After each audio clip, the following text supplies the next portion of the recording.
Wasabi! I know some of you guys find that funny.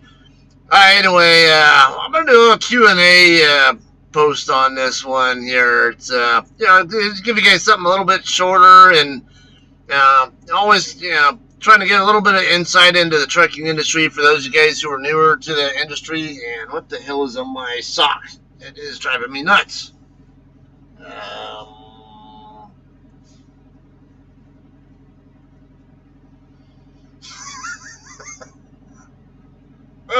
I'm just kidding. It doesn't stink. Just giving you guys a little bit of comedy, but keep feeling something poking the left side of my left foot, but not feeling anything in there. Alright, anyway, forget the ramble. Why am I posting this? Alright, so the reason I'm posting this is because something came up in the Facebook group yesterday. A question was asked. And I thought, you know what, I should give my perspective on that. Because you get too much simple and too many simple answers when you go on there and see people's stuff, and a lot of the answers are ignorance. People who don't have proper context of what's going on, or just they're super trucker types. They have stupid shit to say about whatever, or simple leads to stupid. And I'm not into the stupid kind of stuff. I'm more into make you a smarter trucker or whatever, or just maybe see things from a different perspective that you might not have considered, because you don't see this kind of stuff on groups. Anyway, let's get to this question here. So this question was asked in the Truck Stop WTF Moments group on Facebook, and I know some of you guys are not on Facebook, so why not? It's a good question to ask. So I have a question for all of you. Am I in the wrong on this? It's 1 a.m. and I'm out of hours. So I find a truck parking lot. I find a spot at the end of the row. Before I shut down for the night, I make sure there's plenty of room to get around me, and there is. Here it's 6 a.m. and somebody decides to blow the air horn as they go around. Mind you, there's plenty of room to get around. Now I'm wide awake. Am I in the wrong or him? Thank you. Okay, so here's my take on that. Sometimes there are cases where you're just going to have to show up at a truck stop that is completely full. It happens. Now, do your best to not be one of those guys who shows up when the truck stop lot is full. Get to know what places tend to be full, and or which when certain places tend to fill up. Because from one place to another, it could be a different situation. You go to Phoenix area, go to like the Loves and Tolleson. I don't care what time of day it is. That lot's going to be pretty much full any time of day or night. A lot of times, all you can really do is just sit there, just hang out in that lot, and then just wait for somebody to leave, and then just swoop in and take it. So you cannot trip plan for that stopping at that Love's and finding a spot. The Pilot in Avondale, where I tend to stop when I'm in that area, you guys see I stop there a fair amount. Start getting around 6 p.m. ish. I plan on having a harder time finding a spot. You might find one or two, but tend to get full. So and sometimes you're in a more in a different area where there's just nowhere that you can go. You need to stop, and that's the only truck stop around. Alright, so some people are going to tell you on Facebook, and some of the people who did comment on that post on Facebook did say this. You should be trip planning better. That's your own fault for showing up at a full truck stop. Okay. Do I necessarily disagree with them? No. In some ways, that is bad trip planning, but you don't know the full context of the situation there. Sometimes, like I've been in these situations myself. Anybody who has any amount of experience will have the same experiences occasionally. Maybe not frequent at all, but it does happen. Maybe you pick up a load and you got detained by the shipper, and depending on how many miles you have to go with that load, um, and when your appointment time is for the delivery, at least for reefer industry. I can't really speak for those of you guys who do drive-in or flatbed freight, because I know flatbed you tend to have more open windows. So, mind you, this is from the reefer perspective. That's something else you might want to consider. So you might have maybe something that is on where you have to stretch your legs a little bit more on every shift to get there on time. Because let's just say you can only do 3 shifts to get there. If you have to do a 4th shift, then you'll be late, because it's maybe it's a load that after you finally leave the shipper, you only have about 6 hours of leeway to work with. So, and then you're also on a load where you're going to have to stretch and do I don't know, maybe for my case, I tend to try to do 660 or so miles per shift. But now, if I'm picking up in California, which is very, very often the case, even if I'm leaving my house, which is about 45 miles away from where I usually pick up from, I can't do more than maybe about 650 miles before I run out of time. So that's something else to consider. I stretch my legs, and then I might have to do 1,200 more miles and then some to get from there to my customer. So, situation like that, I can't just stop wherever. I need to get whatever distance I can out of that first shift, because I'm going to have longer shifts, long shifts the next 2 shifts as well, just to even get to the customer on time. Um, Ordinarily, though, if I have enough time, like say at least 11, 12 hours in between my ETA and when the load is due, okay, no problem here. I'll either do a split SB, or I'll just go ahead and shut down early and make sure I can shut down when I'm not at a full. Getting to a point where I'm not into stopping at a full truck stop. And I've done this even recently. Picked up a load in Colton, I think 2 weeks ago, something like that. I want to say it was 2 weeks ago. I'm going to take a look. Which load was I on? Let me pull it up on my spreadsheet. I keep a record of every load I've ever done for JCT, so and it won't take long to find it.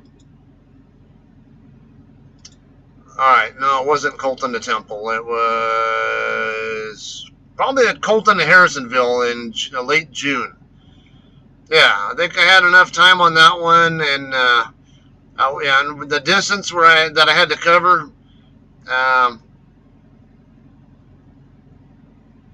I believe I was going to end up at best getting to Navajo Travel Plaza at exit 325 in Arizona on I-40.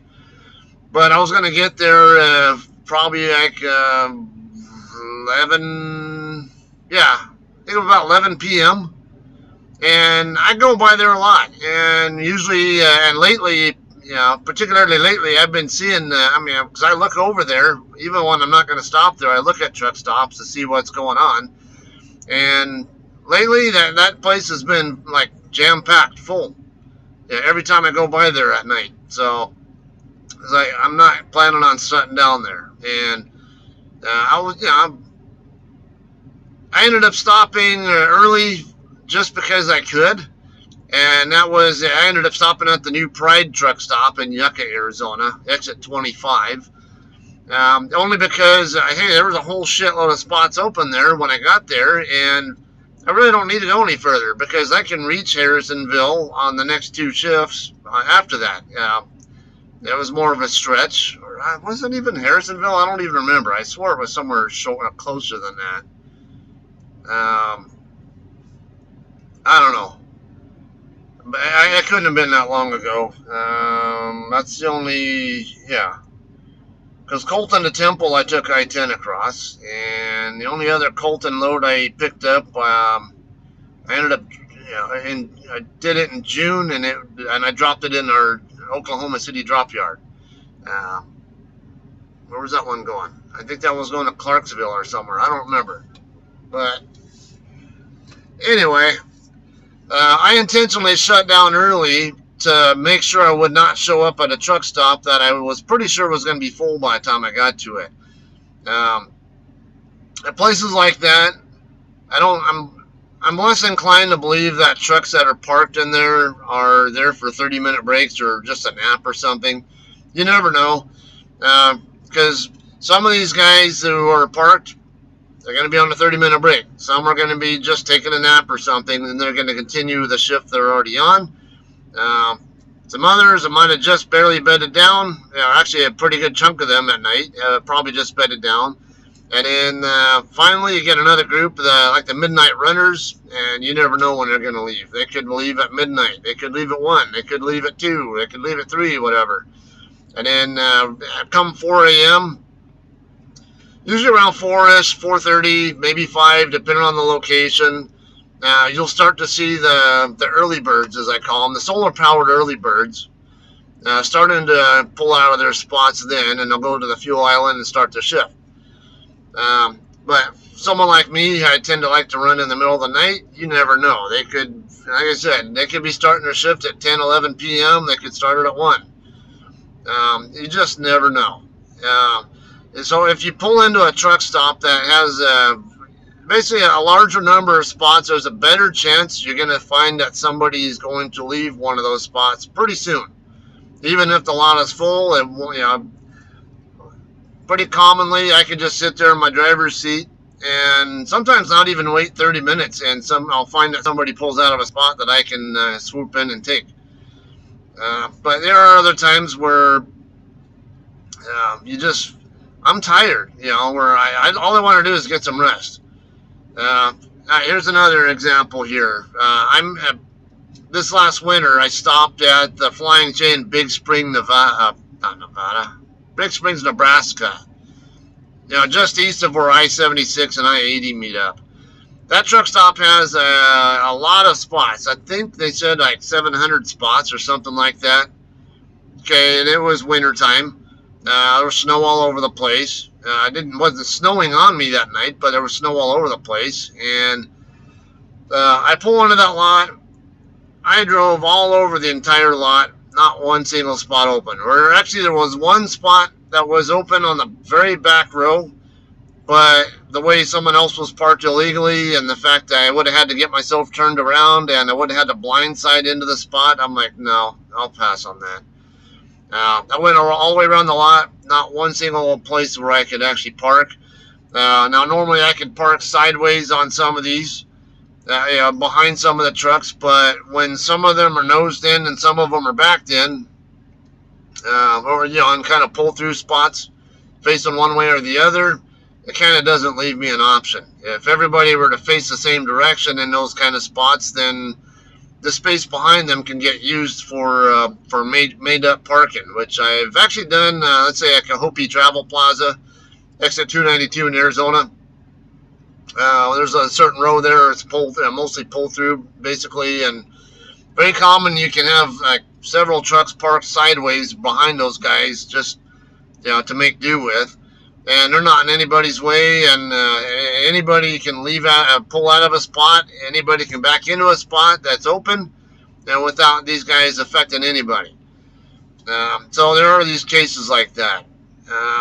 Now, this guy's situation here, though, it sounded like he made every effort to be not in somebody's way when he was parked, and I applaud him for that. And I'm not going to sit there and chastise him when I don't know his full situation. Maybe it was bad trip planning. Maybe he just, the nature of his load just did not give him the option to do that. So those of you guys who have that, you should have trip plan better. Don't be ignorant, people. You might see the world from your own perspective, and maybe you're a flatbedder or something, or a skateboard driver, as we call them. And maybe you have a big window you can work with where you can take an extra 10-hour break, or maybe your trip's distance is short enough where you don't have to run full shifts anyway. And you have a lot more latitude, a lot more leeway to run your shifts as you see fit and do your 10s wherever you feel like doing them. But not every load is like that, like I said. All right, so that kind of covers that part, at least for the driver in question. Now we have to talk about the driver who did the air horn blowing. Okay, and when you're in a truck stop, unless you're about to get hit by somebody, there is never a good excuse to be blowing your air horn in a truck stop. Do not do it. That is my advice. All right, so let's talk about the different reasons why someone would have blown their air horn as they're passing by him. There are a couple of different reasons. One would be they're just trying to, they just think it's funny, and they're just being a dick about it. Yeah, or hey, it's funny, but it's not so funny. Two, they could just be a super trucker who, with the freaking God complex, and you're not supposed to be there. Okay, well, are they bothering you? Are they affecting you? Are they in your way? Then don't worry about them. Let them worry about them. If they affect you, or they're affecting your ability to get to or from a spot you're or somewhere you need to go, then that's another story. But if you can maneuver around them without waking them up or anything, or not bothering anybody else, then just go about your business. Don't worry about them. Um, And that's the other thing, too. If that person is sleeping, I guarantee you some other people around who have nothing to do with what you're blowing your air horn at are probably also sleeping. Now, let's put some common sense to this, or a little bit more thought into this, because a lot of you guys don't. Yeah, I'll blow my air horn because I don't really give a shit about anybody. Okay, well, don't be complaining when you're that guy trying to sleep and some asshole blows their air horn and wakes you up, and now you can't go to sleep, get back to sleep. Well, you just got tasted your own medicine there, didn't you? And a lot of these people do that crap. So, and that's what does happen. It doesn't matter what time of day it is or night. Even during the daytime, there are people trying to sleep in their trucks because they run run during the nighttime hours when nobody's on the road, like myself a lot of times. So, don't blow your air horn. Like I said, the only time that's a good idea is to stop an accident from happening. And that's it. Otherwise, don't blow it. All right, so that kind of covers that. I don't want to, I guess, ramble too much on this. I just really wanted to kind of cover that and give you at least a little bit of the trucker's perspective, or the reefer driver's perspective more particularly, on what I think about this kind of topic. As I see more, or if you guys ask me questions, I'll post some more stuff here, like Q&A kind of stuff for you guys if you're interested. And if I see stuff on Facebook or whatever that looks like, this looks like something I could get on my soapbox about or something, just give insights on or whatever, I'll go ahead and do that for you guys. All right? Because I don't want I don't want to have my channel completely about my travels or what's going on and have these hour-plus long videos. Sometimes you guys might want something a little bit shorter. So that's why I'm kind of going with this as well. So, all right, that's all I have. I'm currently in Moberly, Missouri. Had a bit of a snafu with this one. You'll see that when I post the footage later on. Still kind of in the middle of the content, I guess, recording it. So, but that'll be posted sooner or later. Once, probably, I don't know. I can shoot for tomorrow, but I doubt it'll be tomorrow. We might try, but like I said, I still have more of the content to record before I can even edit and compile it or upload it. So, but see, that'll be coming in the near future, right? So we'll see you guys later, and you guys have a great day.